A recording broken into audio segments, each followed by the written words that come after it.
मैंने अपने जीवन को एक फिलोसॉफी के साथ जीना शुरू किया। 20 साल की उम्र में डायरेक्ट सेलिंग में आया। जब अलग अलग लोगों से मिलना चालू किया तो बहुत एक्साइटमेंट आया। सैंग्विन टेंडेंसी का हूं तो ऊर्जा से जबरदस्त भरा हुआ था, हर बात में एक्साइटेड होना। जब भी कुछ यूनिक और अनोखा देखता था तो मेरा निर्माण हो रहा था। 20 से पहले का निर्माण अलग था, जिसने इस इंडस्ट्री में मुझे टिका दिया और ग्रो करने के लिए पेशेंस दिया। लेकिन उसके बाद का जो जीवन था उसमें कई डायमेंशन आए जो मुझे ग्रो करने में मदद किए। फिर एक फिलोसॉफी के साथ पूरे जीवन की समरी आपको बता देता हूं।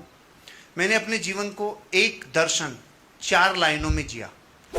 छोटे को देख के जियो, हेलो, छोटे को देख के जियो, बड़े को देख के बढ़ो, अच्छे के लिए प्रयास करो और बुरे के लिए हमेशा तैयार रहो। मैंने इस फिलोसॉफी पे जीवन जिया। इसको थोड़ा खोलता हूं, ये बात का मतलब क्या है। छोटों को देख के जियो, ये मैंने कब सीखा? 2009 और 2011 तक मैं अपनी कंपनी के द्वारा अपने बिजनेस में राजस्थान के डायरेक्ट सेलिंग के एक ऐसे सेलिब्रिटी के रूप में देखा जाने लगा।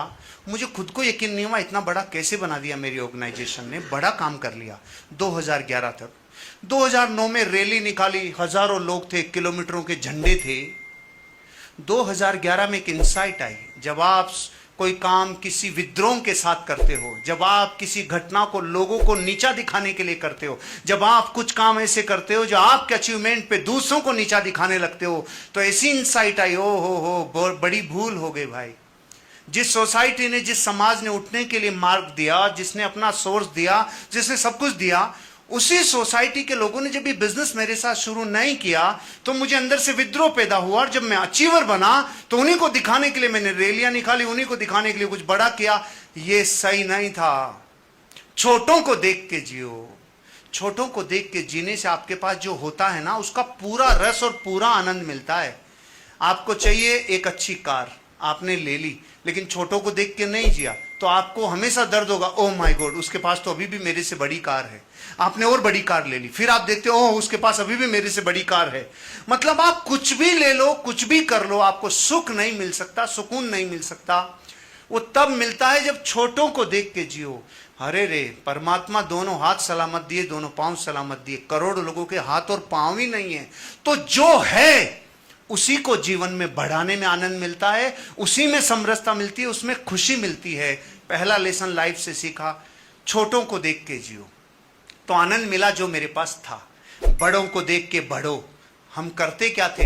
हम ईर्ष्या करते थे बड़ों को, इसका मकान मेरे मकान से बड़ा कैसे, इसकी साड़ी मेरी साड़ी से रंगीन कैसे।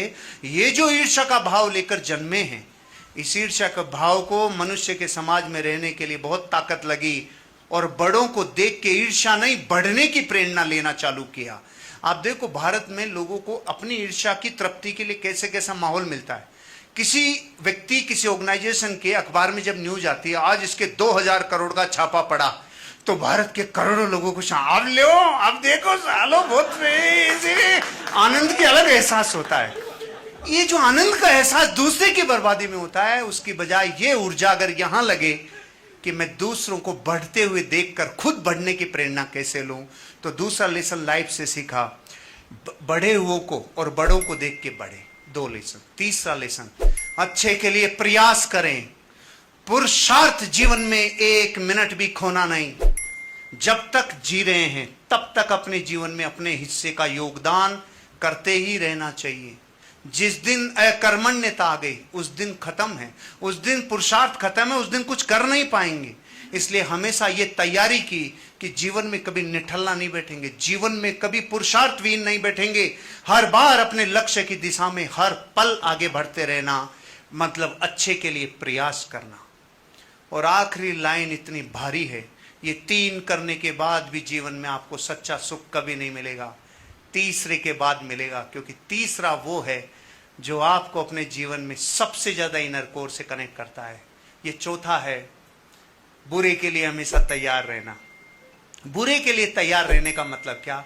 एक उम्र होगी, एक दिन एक ऐसी स्थिति होगी, एक दिन ऐसी परिस्थिति होगी जब आप कहेंगे मैंने जीवन का सब कुछ अचीव कर लिया, फिर भी क्या वैक्यूम है, क्या है जो अभी खाली है। वो आपको कनेक्ट तब होगा जब आप ये समझेंगे कि बुरे के लिए तैयार रहने का मतलब, इसे समझाने के लिए मुझे आपको परिभाषा समझानी पड़ेगी। योग मतलब क्या, संयोग मतलब क्या, जुड़ना, मिलना। योग मतलब, संयोग मतलब जुड़ना। तो हर चीज जो जीवन में हमने जन्म लेने के बाद अचीव की वो हमसे जुड़ी, इसे कहते हैं योग, इसे कहते हैं संयोग। तो अब मैं आपसे पूछता हूं वियोग किसे कहते हैं? ओके, आप समझते हैं। तो अब परिभाषा बताइए, संयोग किसे कहते हैं? जुड़ना, जो आपको मिला है। संयोग की सही परिभाषा मुझे जीवन में जब समझ में आई तो बहुत सारे गहने उतर गए। पता है वो परिभाषा क्या है? वो परिभाषा है, जिसका नियम से एक दिन वियोग होगा उसे संयोग कहते हैं भाई। जिसका एक दिन नियम से वियोग होगा। मर्सिडीज है, BMW है, ऑडी है, पोर्शे है, नेम है, फेम है, रिकॉग्निशन है, लोग हैं, सोसाइटी है, इज्जत है, दुनिया में आपकी सब सुख समृद्धि है, हर चीज है, लेकिन एक दिन वियोग होगा कि नहीं होगा? इसे ही संयोग कहते हैं। तो वो वियोग जब होगा उस वक्त अपनी प्रिपरेशन पहले रहे कि ये जो मेरे साथ है ये भी एक दिन वियोग हो जाएगा। उस वक्त भी जो अनंत से साथ है वो जीव और वो आत्मा मेरे साथ रहेगी, जिसके बल पर मैं दुनिया में लोगों से मिलता हूं और उस बिहाफ पे आगे बढ़ता हूं। हमेशा छोटों को देख के जिए तो जो होगा उसमें सुकून मिलेगा, बड़ों को देख के बढ़े तो अकर्मण्य नहीं रहोगे, अच्छे के लिए प्रयास करोगे तो दुनिया पद चिन्हों पे चलेगी, और बुरे के लिए तैयार रहोगे तो जीवन का आखिरी समय सुकून से समाधि में जाएगा और जीवन आगे बढ़ेगा। ये मेरे जीवन की फिलॉसफी।